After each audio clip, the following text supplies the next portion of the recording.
Bienvenidos a una nueva entrevista aquí en DFTV. La crisis en Ucrania se ha mantenido en el centro del debate y en esta jornada ha llevado a la baja a los principales mercados internacionales. Para ahondar en el tema estamos junto a Gonzalo Reyes, estratega de IM Trust Credit Corp Capital. Gonzalo, muchas gracias por estar aquí con nosotros. Gracias, Sofía. ¿Cómo estás tú?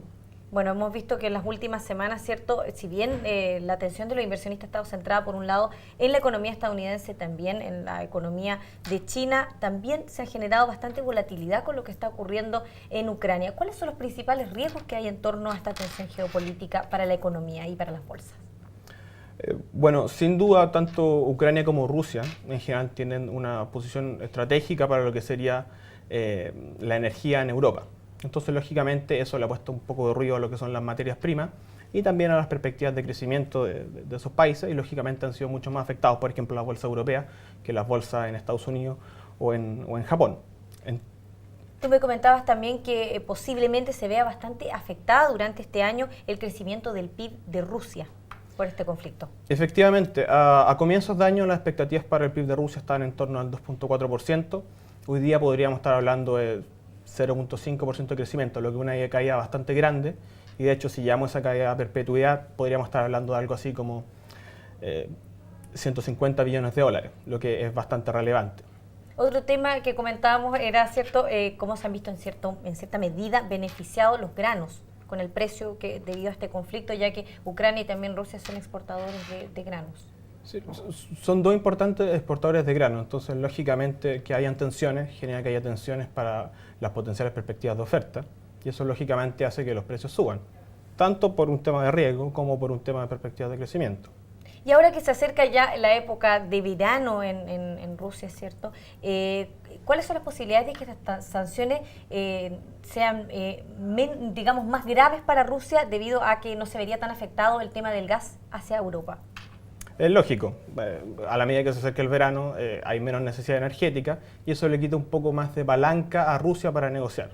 Entonces, efectivamente, si es que hace un mes, efectivamente Rusia amenazaba con cortar el gas, esto sería mucho menos grave a que lo hiciera, o sea, mucho más grave a que lo hiciera, por ejemplo, ya en agosto. Entonces, lógicamente, eso cambia un poco el poder de negociación y efectivamente las sanciones se podrían endurecer un poco.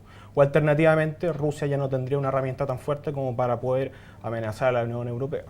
Gonzalo, ¿qué es lo que deberíamos ver en las bolsas, sobre todo en las bolsas europeas, en los próximos días, teniendo en consideración que hemos visto un recrudecimiento de la tensión en Ucrania? En general, los conflictos armados tienen un efecto bien particular en las bolsas.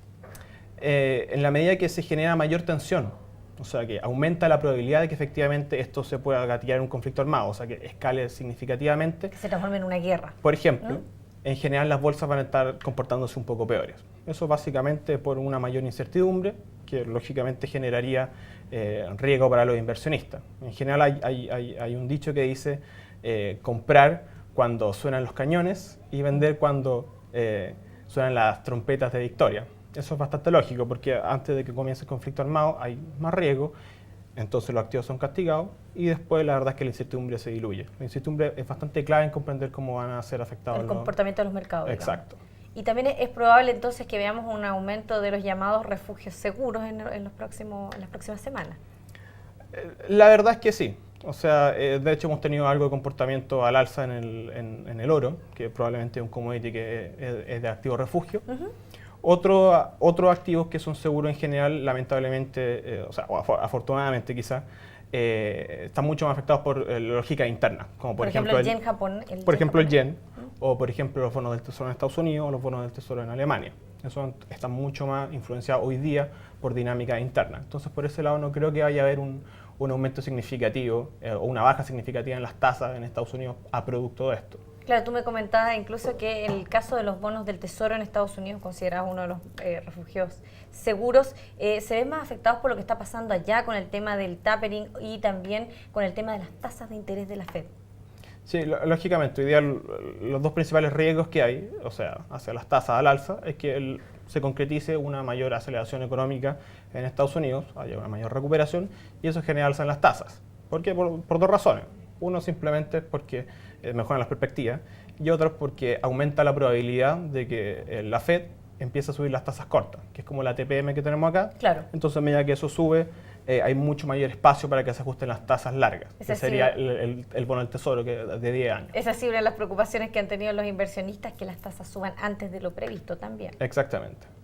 Y entonces, según el análisis que han hecho ustedes, lo que más ha afectado a las bolsas europeas y a las bolsas globales ha sido los temas más internos, también los temas de propiamente que hemos visto de China, donde se han visto señales de desaceleración, y la fortaleza de la economía estadounidense, más que este conflicto de Ucrania en particular. Sí, en general la dinámica que han tenido los mercados, yo diría ya hace casi un año, ha sido esta reversión entre el crecimiento entre desarrollados y emergentes, donde efectivamente los desarrollados ya han empezado a sentar más cabeza. O sea, la actividad económica en Estados Unidos ya pareciera bastante más señales de recuperación. En Europa también, los datos de PMI han salido bastante positivos, los indicadores de confianza están bastante buenos. Entonces todo eso pone presiones al alza en las tasas de los mercados desarrollados, mientras por el otro lado, en los mercados emergentes, la verdad es que ha habido mayor debilitamiento de la economía, hay cierto riesgo en China y eso lógicamente genera que estos hayan sido más castigados y eso la verdad es que puede haber empeorado la situación y las perspectivas para los mercados emergentes en general. ¿Y quién podría ser el gran perdedor con esta tensión geopolítica? ¿Podría ser la bolsa de Moscú? ¿Podría ser el gran perdedor Ucrania o la zona euro? En agregado y por una cosa también de magnitud, Ucrania lógicamente va a ser el más afectado.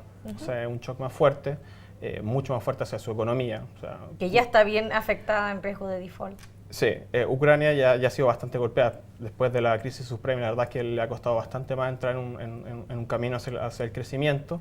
Y las perspectivas que ya eran bajas, estamos hablando de crecimiento de 1.5% esperados para Ucrania. Hoy día estamos hablando de pérdidas de 4% del PIB, claro, que de hecho eso más del doble de lo que simplemente sacar a Crimea de Ucrania. Entonces, lógicamente, los efectos son mucho más grandes. Después vendría Rusia. O sea, las perspectivas para Rusia se han empeorado, la bolsa ha estado bien golpeada y la verdad es que tercero, Europa. Pero para que eso realmente ocurra, tendrían que materializarse algunos de estos riesgos de los que habíamos estado hablando. Como es cierto, el peor escenario que sería, obviamente, que estallara una guerra. Exacto, que en cualquier caso hoy día no creo que sea el escenario base de nadie. Aumenta la probabilidad y eso lógicamente lleva un poco más a mayor aversión de riesgo. Pero hoy día no es el escenario base de casi ningún banco de inversión, hasta mi entender. Gonzalo, muchas gracias por haber estado aquí con nosotros comentando sobre las posibles consecuencias que tiene esta tensión geopolítica en Ucrania. Muchas gracias a ti. Y a ustedes los esperamos en una siguiente entrevista aquí en DF TV.